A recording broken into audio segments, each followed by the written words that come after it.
Alright, let's talk about skulking.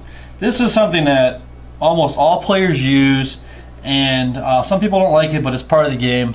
What this means is, it is the Russian player's turn.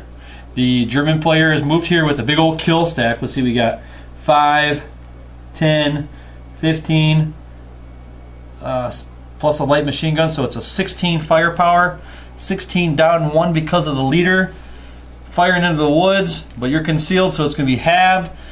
So here's your options as you're rushing. It's the prep fire phase. You want to prep? Well, if you prep, you may do something, but let's say that this is just a little 447. You could drop your concealment and do a 4+1 into the big stack. I'd probably do that, knowing me. But let's say that's not a 447. Let's say that's 8-0 leader, and the Germans don't know it. Or it is the 447, doesn't really matter. But let's just say that it's the 8-0 leader. So you know you're not going to shoot. Now you can stay there and hope he misses, but he's going to shoot half firepower concealed, but +1 for the woods, -1 for his leader, so it's going to be basically an 8 flat shot at your guy. Or what you can do, on your movement phase, you just assault move. Assault move to here. Or assault move to here, out of his line of sight. You just declare assault move. Now, what that means is during the defensive fire phase, this guy has no target. Okay, makes sense, right? Now here's where the tricky part.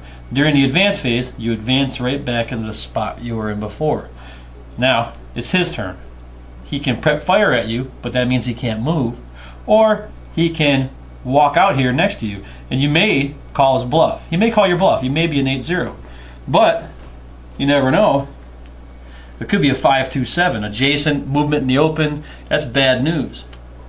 Or a dummy counter, like this. And he may say, well, I don't know what this is, I guess I'll shoot. And if he shoots at your dummy counter, great. He wasted a whole fire with his kill stack. If he moves out in the open, he's not going to possibly, maybe he won't even do his normal movement. Maybe he'll assault move on here, worried that you're going to be able to kill him. So he wastes his movement. It slows him down. There's lots of good things about this, which brings up the next tip I was going to talk about, dummy stacks. But so there you go. So that's skulking. You definitely want to skulk. It's part of the game. You got to do it. All right. Remember, you can't skulk out of foxholes. They're death traps, but that's a whole separate issue. Let's talk about dummy counters. You're going to get dummy counters at the beginning of the game if by a special scenario, by the setup conditions. Now what are you going to do here? You got lots of options with these 4 dummy counters during setup. You can either spread them out, assuming that your opponent doesn't start on board, and you can do something like this. Let's say that well, then when your opponent looks at the board, he can kind of figure out where everything's at. He knows that this here is your heavy machine gun. So what you can do instead, I'd probably move the 9-1 off, just for the setup. Go like this, then go like this. So I got a stack of 3, a stack of 3. Now he's not going to know where my heavy is.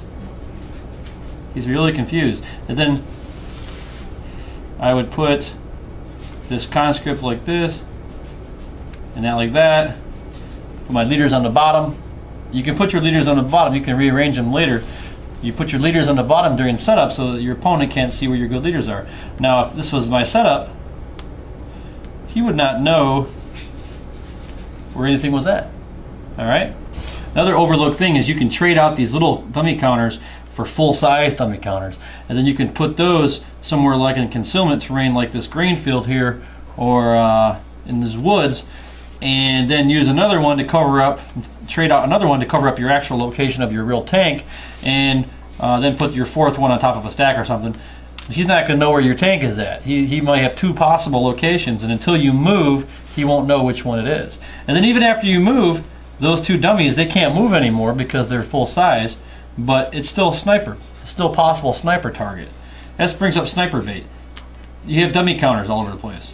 So you got these counters, and after he's figured out where your stuff is, let's say that you had a dummy stack, well, over here somewhere, and he's already figured out that that's a dummy stack, and he's bypassed it or whatever.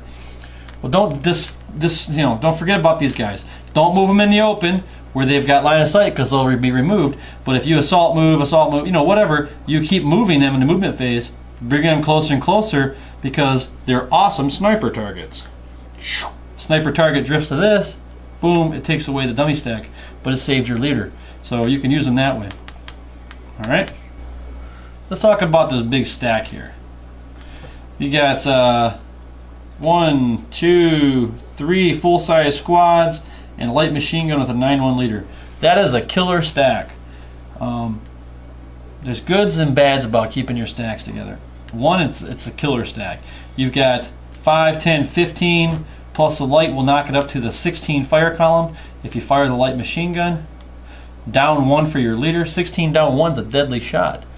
Problem is, you know, obvious, first thing you learn in ASL, never move as a stack.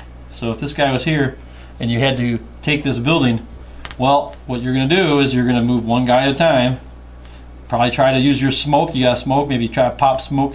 If I was here and I was trying to get this building here, my first move would probably be to assault move to here and put smoke there. So I'd say assault move, smoke here. I'd roll. If I got a 2, I'd put a smoke here, and his movement would be to there. And then my second, then I would go, all right, next move, I would assault move this guy into the smoke. All right, so he's there. Depending on what the enemy does, I got to keep doing it. I want to spread out. Now, let's suppose he didn't fire. He's got good fire discipline. Well, then I'm going to groove this guy into there. Let's say he did fire, and there's a bunch of residual firepower. That brings that. Never move into residual firepower, ever. If there's residual firepower on the board, go around it. Whatever. Those residual firepower attacks were evil. So let's say there's residual here. Let's say there's 4 residual firepower. Well, then I'm going to go, bypass 1, 2 to there. Well, he's in a secondary fire at him. It's a deadly shot. But you know, sometimes you got to take those shots. That's what 8 morale on your guy is for. Oh, he had his machine gun with him. Whatever. Then your leader, I might not even bring my leader out. I might leave my leader here because most likely one of these guys is going to break. Then you do your advancing fire. You can fire group all these guys. Alright? They wouldn't get the modifier. They could possibly cower. And then advance. Oops. And then advance on. Alright, never move as a stack. But that's just basic ASL. Never move as a stack.